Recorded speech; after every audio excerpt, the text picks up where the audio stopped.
morning. I am Robin Stillwater. I am your guest minister today. Ooh, and there we go. And a longtime member of the Unitarian Church of Harrisburg. It has been a while since I have been back here, but it is good to be here today. It is good to see you, whether I know your face almost as well as my own, or whether I am seeing it just now for the first time. Welcome.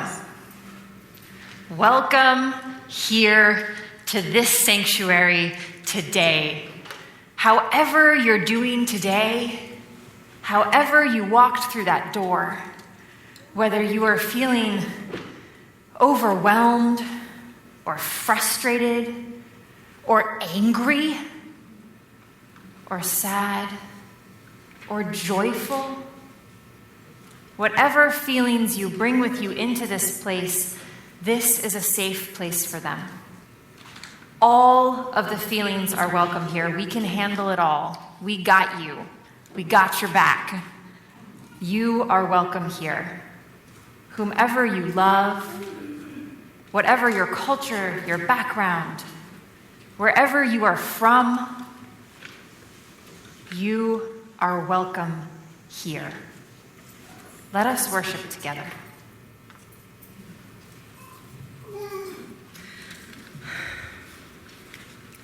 I had the dubious distinction of being raised in a family that had some dysfunctional attitudes and behaviors around love. Lots of addictions on both sides.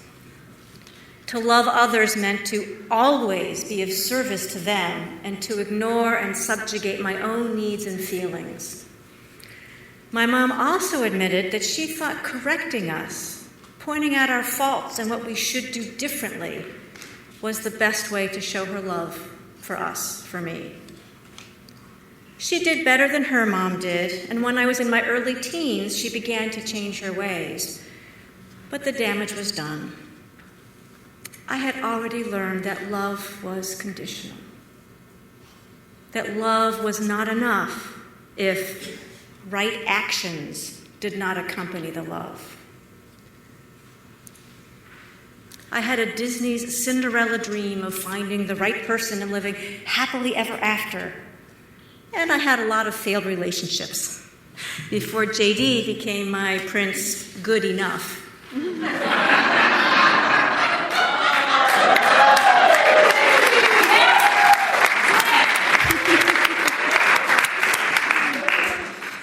JD did unconditional love much better than I did. But I was so stuck in the shame and the blame model of life and love that it was several decades before I really started to do the hard work on my family of origin issues to begin to feel worthy of that unconditional love. JD and I learned about normal marital sadism. Normal marital sadism from author David Schnarch. Understanding that decades in a relationship can lead to somewhat deliberately pushing the other's buttons. It was an eye-opener for us. So were active listening skills, calling each other on our BS, and deliberately working on ourselves and also on the separate entity of our relationship. Now I know that love is not enough. A healthy, loving relationship takes hard work and a lot of tools.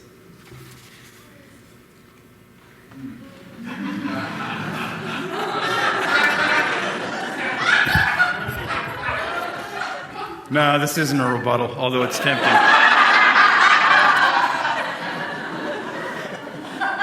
I don't really know what Robin's going to say this morning, but I think love is never enough. It sure hasn't been for Ann and me. To be married as long as we have, as different as we are, requires a crowd of support staff for love, starting and ending with humility, which in my case is a willingness to shut the heck up and really listen without my lips practicing a defensive rebuttal the whole time she's talking. For love to make it, humility has to hold love's hand the entire time. Joyce is also love's trainer on this hike, always reminding me that I'm not stuck, that every morning I wake up with her is a choice, not an imposition. I can take off any time, and remembering that allows me to stay the course. Working closely with Joyce is Coach Acceptance, which keeps love's focus on my behavior rather than trying to fix or change Anne's behavior. Gratitude clears the path for us, reminding me that life is good, even with Anne's backseat driving, which I must admit has actually saved our butts once or twice.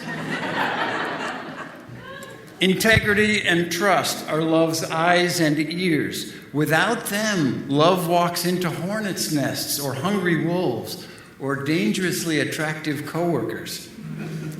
There are other essential helpers, too many to describe, but those 6, humility, choice, acceptance, gratitude, integrity, and trust, are must-take companions for any relationship journey, whether it's with lovers or family, colleagues, government, fellow church members, or the whole world. Love by itself is never enough.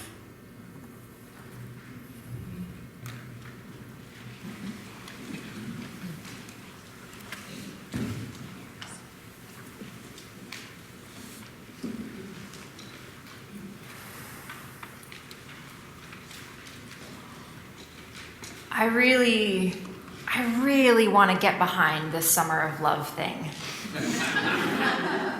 I do. It's fun and kind of light and fluffy, right? Love. Who doesn't like love? Who doesn't want a summer of love? It's fun. And I think fun has a place in church. I think fun and silliness have a place here in this congregation. And yet, when I was told the topic and I looked over the titles and blurbs for the rest of the sermons, I couldn't help but roll my eyes a little. I asked myself, is this what we need right now? This summer, with everything going on in our lives and in the world, do we really need light and fluffy? Maybe we do. Maybe we really do need one place to be light and fluffy. And yet, I think church is about more than that. I think church is about delving deep, talking about the real stuff, the stuff that is fun and joyful, and the stuff that is painful and hard. This congregation has had its fair share of both. You have had your fair share of both.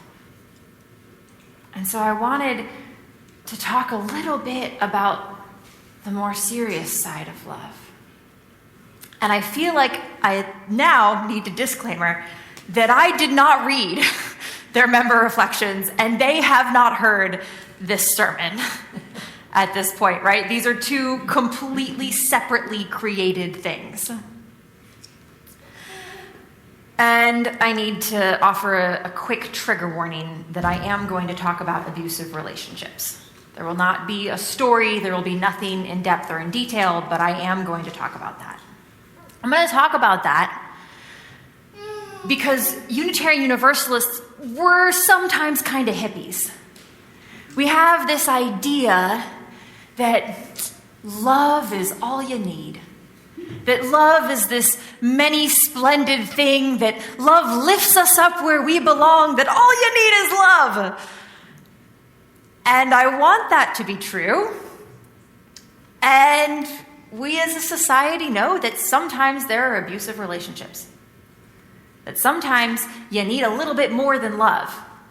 And yes, there are some abusive relationships where love plays absolutely no role anymore at all whatsoever, where it's really completely just about power and control and one or both of the people being bad. That does happen. But most of the abusive relationships that I have heard stories from or been involved with helping in some way, love is an intricate key component. Or at least the word love is an intricate key component. I only hit you because I love you and I want you to be better. If you really loved me, you would. If I just love them enough, they will change. They will see how much I love them, and they will become someone different because of that. Because all you need is love. Because love is the many splendid thing. Because love is never having to say you're sorry. Because love is never having to feel bad or be disappointed, right? And so if those things are happening, well, that's not the love, and I just need to love harder. I just need to love deeper and more sincerely, and then everything will be fixed. And that's not true. That is the word love, and that love is not enough. That love is the opposite of not enough. That love is a bastardization. Sorry, bastards.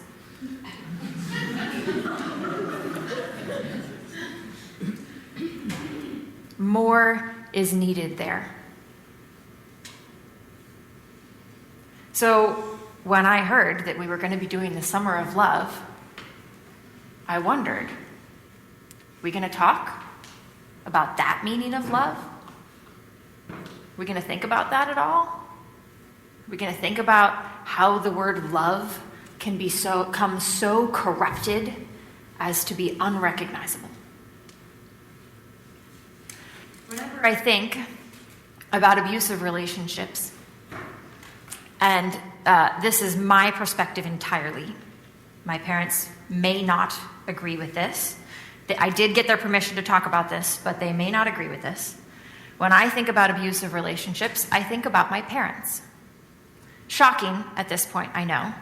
And yet, when I look back at the relationship that they had when I was a young child, I can't think of any other word to describe it than abuse.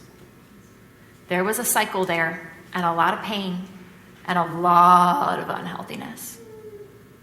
And yet, now, they have the kind of relationship that I want to have. They are what I think about when I think about a good, healthy, solid relationship. And they did not get there overnight. They took 15 to 20 years to get from what I would call abusive to what I would call a paragon of healthy relationships. I got to watch as a 11, 12, 13-year-old as my parents started finding communities that helped hold them accountable, that helped show them that they were worthy of love, that helped them figure out how to show that love to someone else well and healthily, and that then supported them as they practiced those skills. I got to watch 40-year-olds change. You really can teach an old dog new tricks. I got to watch as their love went from love means never having to say you're sorry to no, I'm not going to do that right now. Look, I care about you, but if you interrupt me in the middle of this project one more time, I'm going to blow a gasket. I watched as their love became, you may not speak to me that way. And if you continue to speak to me that way, you're going to need to get out of my car. I watched as their love became, I can't talk about this anymore right now. You're going to have to wait. And this is not what Disney princess stuff is made of. This is not the relationship that we are told is our soulmate. This is not happily ever after. This is love means you have to disappoint the other person. Love means it's okay to disappoint the other person. Love means that you understand that just saying, I love you so much, I love you till we die, can't you love me back, is not enough. That there are skills and practices and behaviors that have to go along with that love for it to be real and true and meaningful. So we have abusive relationships, and we have healthy relationships, and then we have the in-between, what Mom called normal marriage sadism? Normal marital sadism, but I'm going to call it a toxic relationship, because I don't think it just happens in marriage. I think this also applies to parents and children. I think this also applies to friends. Let me give an example. This is my one friend who really wants kids and her partner who really doesn't. And the fact that they fight about that a lot, right? It's not abusive. It's not healthy. It's somewhere in between. Toxic. This is the parents that did their best but messed up a lot, and the children who now as adults don't know how to have a relationship with that parent, that it's too painful. They can't go and be with that parent and still be in integrity filled in themselves. The hard thing about toxic relationships is that generally there isn't any one right side. In an abusive relationship, it can be argued that there is clearly one wrong side and one side that is more in the right. In toxic relationships, it's a lot more gray. And all of these relationships, toxic included, can apply to communities as well. You can have a community that is deeply abusive. Look at the cults that drink Kool-Aid. You can have a community that is unbelievably healthy.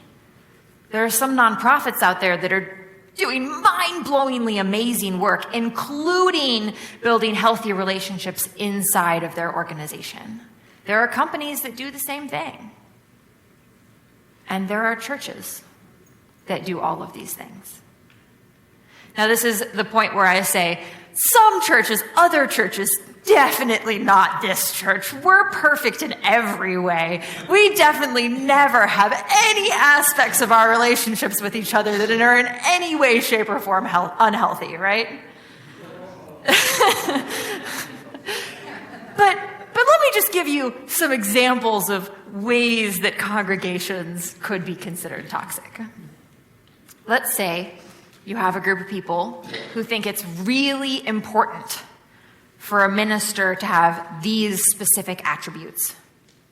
And you have another group who think it's really important for the minister to have these specific attributes.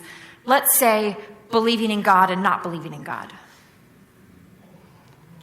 Neither side is wrong. And yet that relationship can become so toxic so quickly.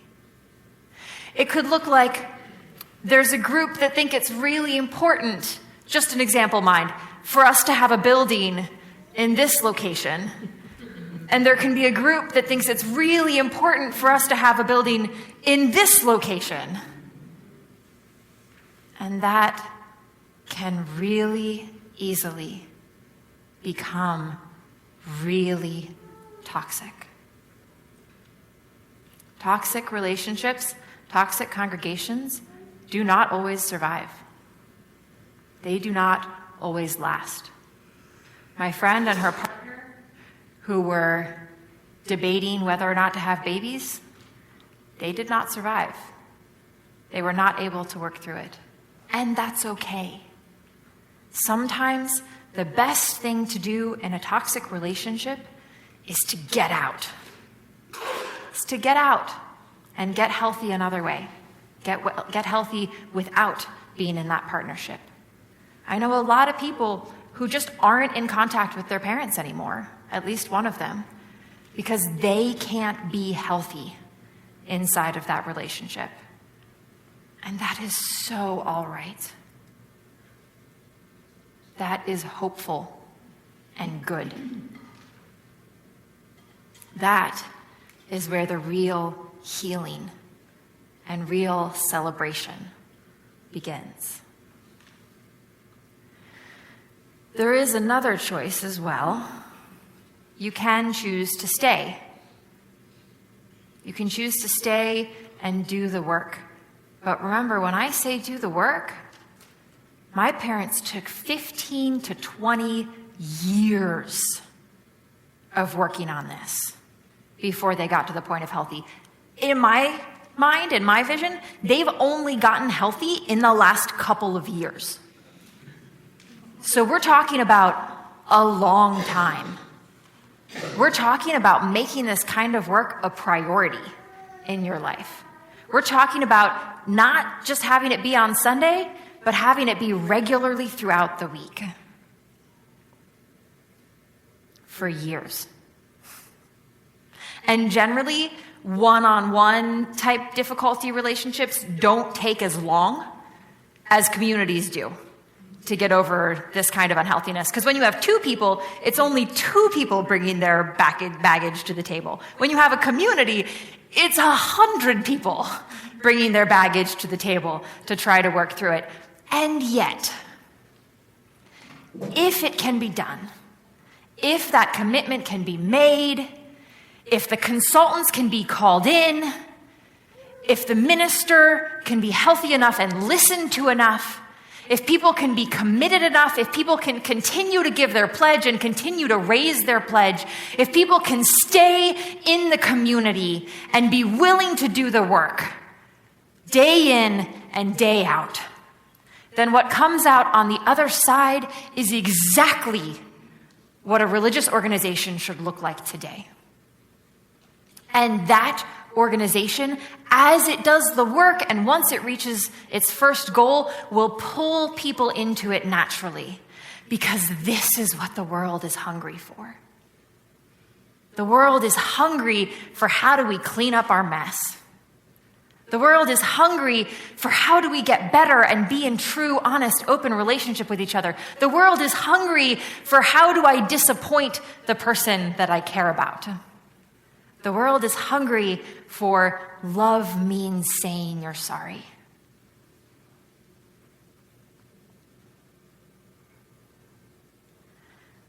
I love this church.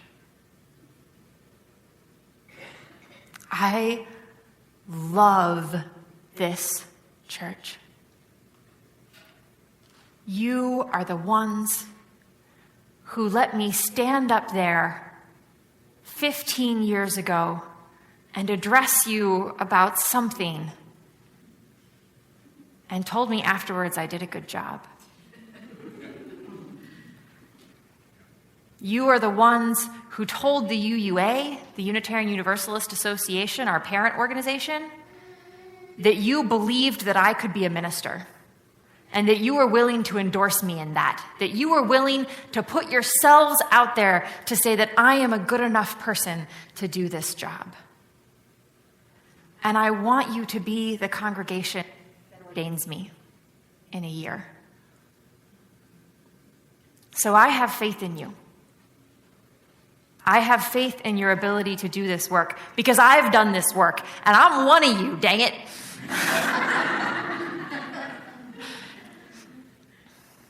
Maybe love is not enough by itself, but with the skills, with the work, with the commitment, we can be a shining light, a beacon that the whole world needs to see and hear, so that someday, truly and honestly, not light and fluffy, deep and well, we can have a summer of love.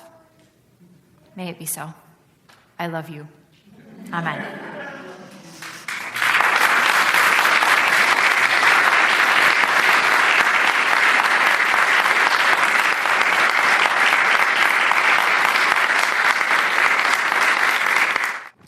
I've got love like an ocean And just like an ocean, it's not made up just of the water. There are fish and coral reefs and sand and stones and sharks and whales and dolphins, and all of these things are needed to make it one healthy organism. As you go out into this week, spread that healthy organism in all that you do. May it be so. Amen.